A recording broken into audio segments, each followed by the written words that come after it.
कइलू पढ़ाइया आइल जवानी बीते गइल लड़ी कइया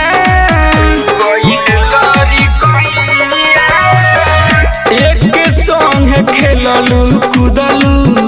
कइलू पढ़ाइया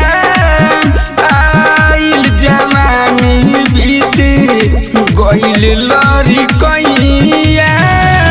तनी मन पर पहिले के बतिया हो कहीं कटत रहे दिन कहीं रतिया हो का मिलल हमर खोतवा उजारी के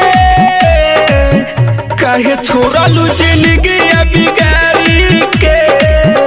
याद पारो लड़ी कइया के यारी के काहे छोड़लू जिंदगी बिगाड़ी के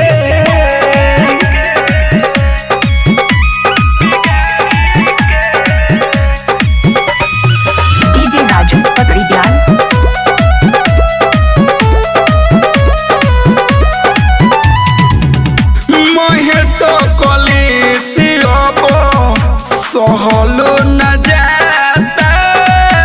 सोनू बता दो कौन भइल हमसे खाता